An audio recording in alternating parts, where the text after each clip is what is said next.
wabarakatuh. Waalaikumsalam warahmatullahi wabarakatuh. Assalamualaikum ya Bapak Ustaz yang kami hormati.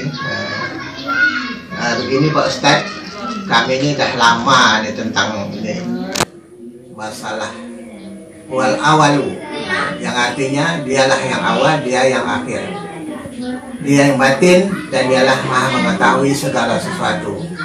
Bahasa Arabnya wal awalu wal akhiru wal zahiru wal batinu wa huwa bi kulli syai'in alim. Jadi kami ini bisa membaca, artinya pun bisa, cuma kami kurang paham. Gitu. Jadi kalau kami nak bertanya dengan Ustaz, menurut saya rasa terlalu tinggi kan gitu. Karena kami diskusi sama Bang dulu kan gitu. Bagaimana tanggapan atau jawaban Bang Idrus itu? Tuhan.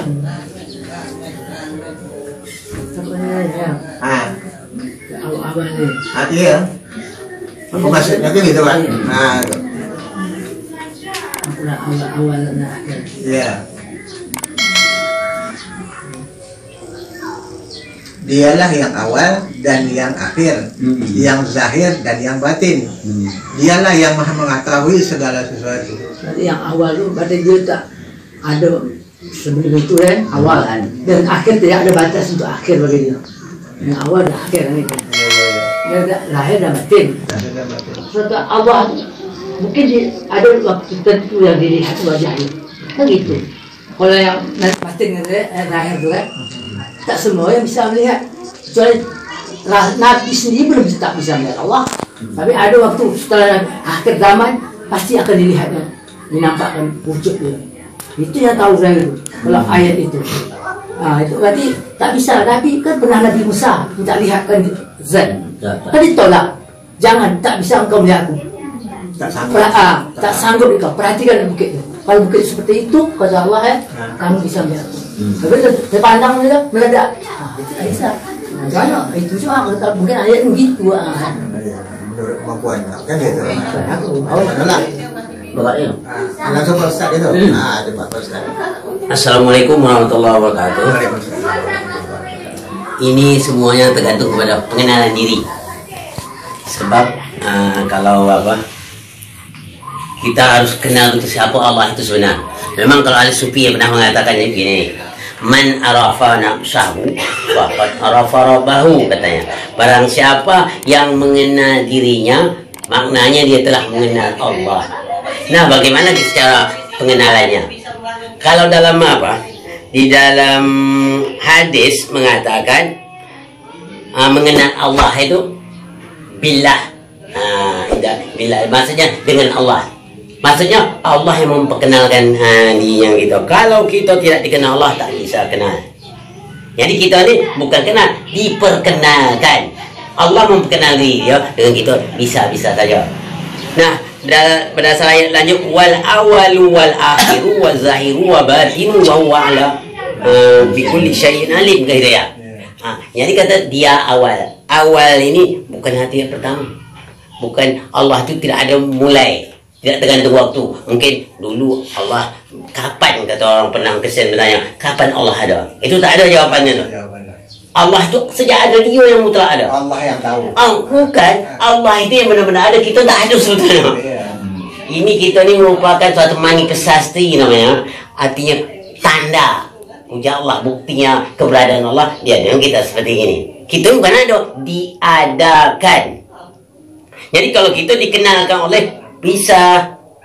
Bagaimana Allah mengenal kita? Kita dah kenal Allah macam mana? Tak kenal Allah. Bukti yang nampak kita lihat ini. Tanda keberadaan Allah. Nah, kata orang bagaimana sedang kita tak melihat? Oh gitu, saya tanya, jawab sekarang saya buat satu gambar. Bikin gambar. Nah, waktu saya buat gambar orang tak tahu. Lalu dilempar gambar dengan dia. Siapa ni? Ada pula orang membuat gambar ni. Siapa yang buat ni? Tak nampak ada dia bahawa saya yang buat.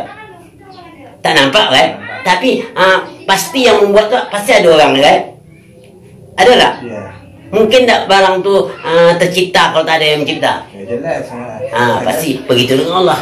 Allah ini yang nyata ini menampakkan diri dia, bahwa keberadaan dia. Jadi, maka Ali bin Abu Talib ditanya orang, kenal? Ya kenal. Pandangan apa? Aku sudah mengenal Allah, lebih kenal dia lagi pada Allah daripada dunia ini.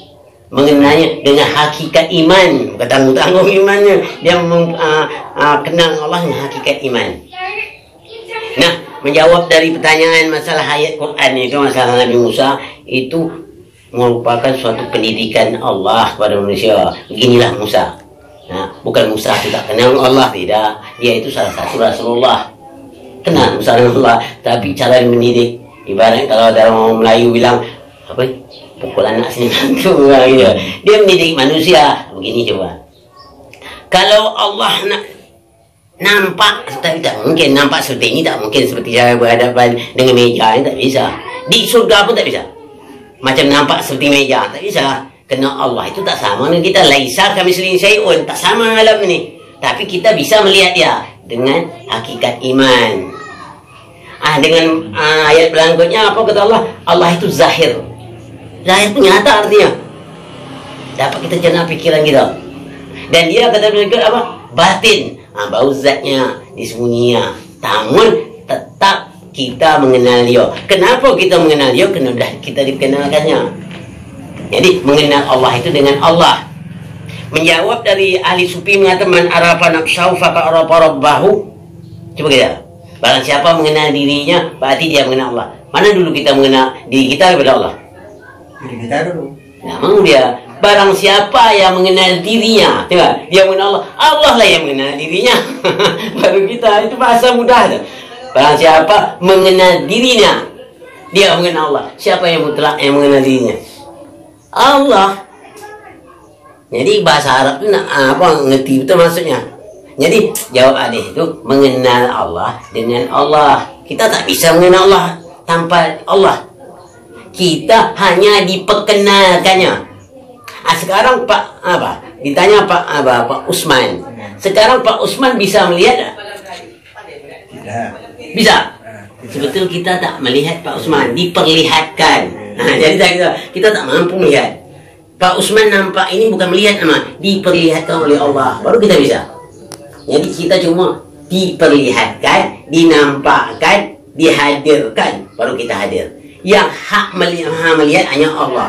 Yang maha ada hanya Allah. Kalau kita tidak ada, tapi hanya diada-adakan oleh Allah, bisa saja kita akan terjadi. Jadi kalau Allah memperlihatkan kepada kita, bisa saja Allah perlihatkan saja. Tapi cara Allah memperlihat, ya, bukan cara kita kan. Jadi kalau kita berbuat tu hendaklah sesuai apa yang dikatakan Allah Subhanahu Wa Taala. Jadi yang maksudnya batin tahu? Batin itu tersembunyi dah. Dia yang zahir, dia nyata, dia yang tersembunyi. Namanya rahasia Allah. Batin itu di dalam kalau itu. Iya, batin atau gaib. Gaib sama. Jadi gitu maksudnya. Jadi kalau ambil kesimpulan, ada pertanyaan yang belum jelas, tolong tanya lagi. Ada yang belum jelas nih.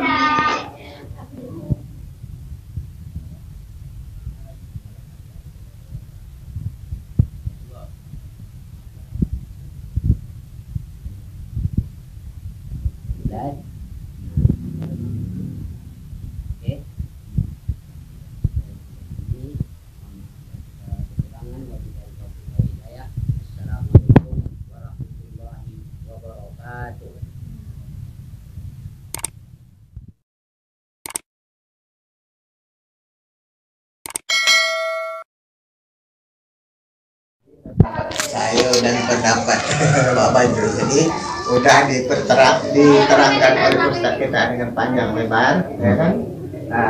Kami mengucapkan terima kasih banyak. Mudah-mudahan Pak Ustaz bisa membimbing kami untuk seterusnya. Karena ilmu yang Pak Ustaz yang sampaikan sama kami itu tidak bisa kami membalas, kan gitu. Ya mudah-mudahan Allah yang bisa akan membalasnya. Jadi menurut Bapak Ibu sudah jelas nampaknya. Jadi cukup sampai di sini dan kita sudahi. Assalamualaikum warahmatullahi wabarakatuh. Waalaikumsalam.